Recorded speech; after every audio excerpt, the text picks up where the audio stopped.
My guest in this segment is, he heads up one of the largest volunteer groups in the city of New Bedford. People don't look at it that way, but he really does. Those volunteers begin their work at least a year in advance to create the largest ethnic festival in North America.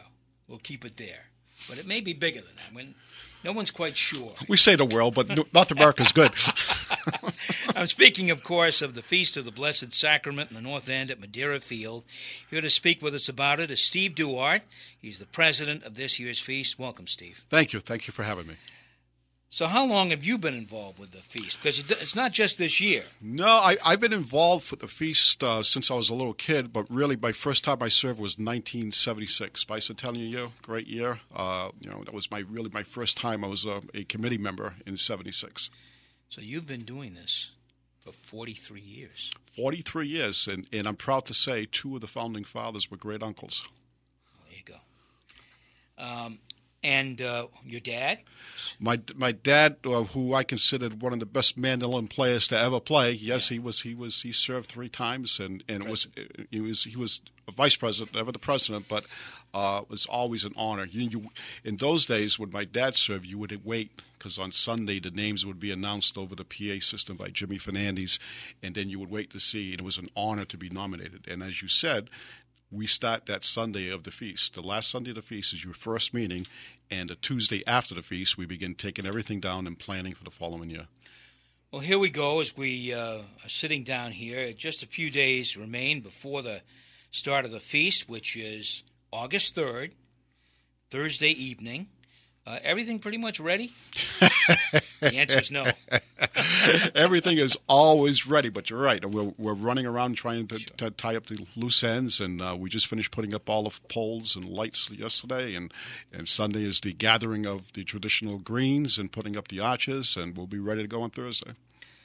How large that team of volunteers you put together? Let's talk about those. I'm glad you asked. We could not do this without volunteers. I'll pay for 2 cooks and 1 electrician, and we'll have over 1,000 volunteers. And when you think about the volunteers, not only working in the barracas, which we call the stands, but also volunteers for the road race, volunteers for the parade, volunteers for Family Day, which is really huge this year, volunteers on Family Day with the seniors, which is great, and it's well over 1,000 volunteers.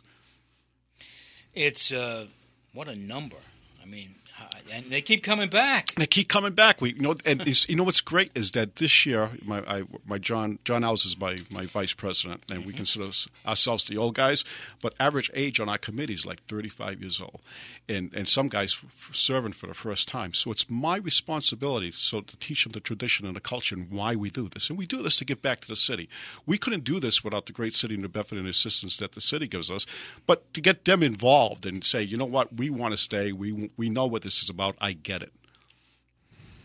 That's a wonderful thing. I was going to ask you about this before, but I'm going to move up the question a little bit. You've got an area there, Madeira Field, which is a fairly big area, but this is the largest ethnic feast in North America. Have you ever thought about expanding that area somehow? Well, the goal is eventually to have the Madeira Museum at the bottom of Hope Street and Fouchal Place, but hopefully someday we'll own that entire block. The goal is to expand the museum at some point. The school Aldemar across the street is gracious enough. We used to prop that property for the carnival, which is bigger than ever this year. So. With 1,000 volunteers, I think it's, we're just, it's great. It's right in the middle of a neighborhood. Our neighbors are fantastic with us, right? And people love that, being involved in the middle of the city of the North End, and I think that's some of the charm about it. I don't, listen, I know some people may be quiet, but you don't read much criticism from the neighbors who complain about noise or anything. I mean, they get it. It's 4 days. It's what it is. You're going to have a lot of cars in your neighborhood. You're going to have the noise from the bands. You're going to have, and it's a feast. It's a party. I've seen many a family party in their backyard, have a little event there in their backyard or on their porch. while the feast is going on. You're absolutely right, because that's how I grew up. Because it was a predominantly Portuguese neighborhood, but that's where we started. Families from around the country would come to someone's house and stay over at this person's house, and we would start the mini feast at that person's house and go to the big festa, to the big feast.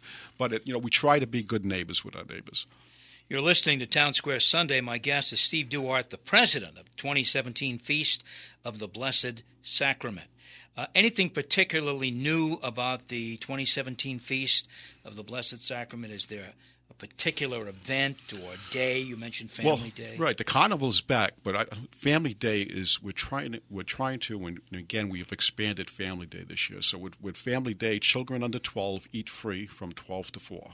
We start the morning with a road race, then we start Family Day with the children, so 12 to 4 children eat free. But then we also team with the City of New Bedford, and we bus seniors from Lincoln School, and they'll eat for half price in our pavilion, and we'll have entertainment this year. We'll have face painting. We'll have the Lego Museum from Boston. We'll have the Buttonwood Park Zoo. We'll have the new Fisherman's Museum from downtown, and all kinds of different events. And then we're giving away 500 books to children as they come into the feast. So we really try to expand that Family Day. What day is that? That's Saturday. That's Saturday. Okay.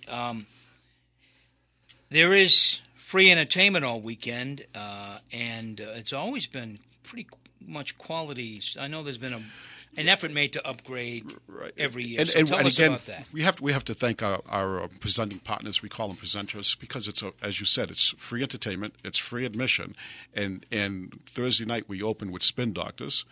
Friday night, a local young girl, Rebecca Correa and Javier Colon, who was the winner of The Voice the first year, and she's Nashville and Grammy nominated. Saturday evening, we have an international Portuguese band called Menage. They sold out the Rogers Center. And Sunday night, we're fortunate to have Ravencliff from Nashville, who just released a hit single called Voodoo Whiskey. Who would thought, right?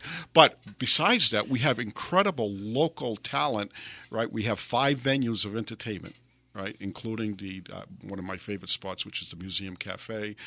Nice, quiet father music where you can go for a cappuccino. It looks like a European cafe, and it's absolutely incredible what the volunteers do down there. But the real big attraction of the feast, in my opinion, my humble opinion, is that you go down there. Besides the malasades?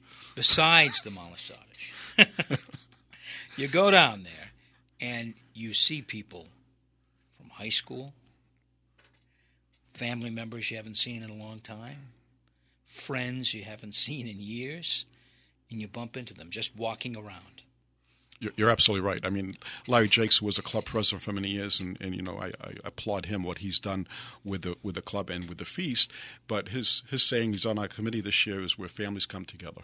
And you're right. It's from from around the country. We even have folks coming from from Europe to attend the feast to make special. But it's where people haven't met and haven't seen since high school graduations or college graduations, and they come together and as a community. It's great to see. It is just wonderful to see, and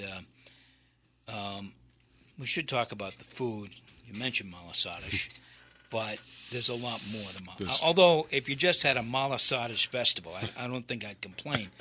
But there's a lot more than that, right? No, it's not. Yeah, we got great food. Every type of Portuguese food, from bafanish to canchpit to caçula to of course linguiça, and it's a great smorgasbord of different types of food. So it's really good. But then we also had that famous Madeira wine.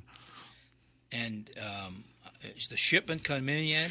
The shipment came in, and for you folks listening, if you read the news, I think a couple of weeks ago in New Jersey, where the old New Jersey's governor's mansion is a museum, and they broke into a wall to find a wine cellar.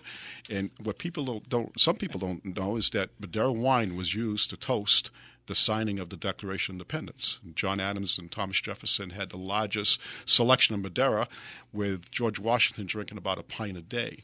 So for this year's parade, we have a special new float to commemorate the signing of the Declaration of Independence. That's great. You need a plaque down there on the club building, that's just Madeirant's building, stating all that. That's a That's an amazing. It's thing. cool. Yeah, it's really. Wonderful. I mean, I'm a history nut. My son's a history teacher at Stang, and when you think about what happened before the Tea Party, it was actually a Madeiran Tea Party where they smuggled in Madeira wine for John Adams and Thomas Jefferson, and it's funny. That's great. That's a great little story. Let's not forget the parade on Sunday. You've told us there'll be a special float, but really, I'm going to say, the Cape Verdean parade, for many years I thought was the best parade. But if you go to the North End on Sunday, you will see many floats, many marching bands, many drum and bugle corps. You will see it all. And then on top of that, you'll see folkloric dancers. Yes, it's a great mixture of cultures and different bands. This year's parade marshal is Father Manuel Ferreira, and we're thrilled to have him as the parade marshal. But as you said, it's a smorgasbord of different bands and different folkloric groups, and throughout New England and community groups, and there'll Absolutely. be a few politicians around him. Just one or two. It's a great way to shake hands. Yeah. Walk on the side of the side of the avenue there, shaking hands. Yep. Why is the feast important? I think we've had a lot of fun talking about it. Why is it important to you? Great question. Yeah. I apologize because I'll get a little emotional. Through my dad, my grandfather, my father's family, it's important because what we give back to the community. What it's all about getting people together. Understanding the culture, but not only that, it's a mixture of people that we know we've done something good. So and I'm stuttering and I apologize, but No, it's about giving back. And whatever we can do to give back, that's what it's about. Now, so how do you give back? People may not know how the club gives back, but they give back a lot. We do, and we try not to, advertise because a lot of you don't advertise. You don't mention it. Yeah, a lot of folks. I got to pull it out of you. Yeah, a lot of folks that we do for, we do it because we want to do it. But we're up to a little over $1 million now in local scholarships this year. It's over 20 high schools. You don't have to be Portuguese to apply. Scholarships we give to. We're always involved with the food pantries. We'll team with the Salvation Army for Christmas for feeding over 400 people. We'll do the same thing for Thanksgiving, and throughout the year, the grounds are donated to different charitable organizations that use the Madeira field all year round. And so that's what we do. And we don't we don't try to beat the drum about that, but that's what we're about. All right, there is a bone I'd like to pick with you here. The Festeros, or the volunteers, is that right? That's correct. Am I right so far? Are they all men? Yes, they are. You need to change that. I respectfully suggest to you. Yeah, that's a great point. Here's how it started: is that you're Madeiran. Your father had to be a Madeiran descent. Right. Then years passed, and then all of a sudden he says, that's not right. If your mom is a Madeiran descent, right? I don't disagree that we don't need verstetisch. Right. And I see that in the future. I mean, I could not do anything in my life personally, right, without my wife, who's my rock, without my mother and my grandmother who brought me up, and the ladies of the feast and the ladies of the club as equal as important as any man. Put me in for having female verstetisch. Is that correct? Yep. Put me in on that side of the ledger. Right. Let's see. What have I left here? Not much. So the parade happens at 2:00. Right. Right. We have high mass at Immaculate Conception Church. And then from the church we go to up the street to the Madeira Club for a quick luncheon, and down to Brookline Park where the parade starts at 2:00. That luncheon is not always so quick. True. Depends if it's election year. You're right. Okay. Feast hours, days Feast of hours, operation. August 3rd, 4th, 5th, and 6th. We open up on Thursday evening at 6 p.m. Then on Friday, Saturday, and Sunday, we open at 12 until midnight. And on the Thursday, there is a ceremony to honor the four men who start of the feast. Absolutely. So we start with a little march from the top of Acushnet Avenue to church, where we see Father Reese and have a benediction, and then we march to the monument where we place a wreath in their memory. It's around 5 o'clock, 5:30. We start about 5 o'clock, and hopefully we get to the monument by 5:45 and start the feast. My guest has been Steve Duarte, this year's president of the Feast of the Blessed Sacrament. Steve, much success in the 2017 feast. Thank you. And thank you for coming in here. Townsquare Sunday is the name of the program. And that's it for this week's edition of Townsquare Sunday. If you would like to be a guest, you can contact us right on our website. My thanks to production director Jason Kent, and also one of our digital team members, Casey Sylvia, for helping to get the program on the air. Each interview posted on our website, of course, thanks to Casey. Thanks for coming in, Steve, and the other guests joining us on Townsquare Sunday.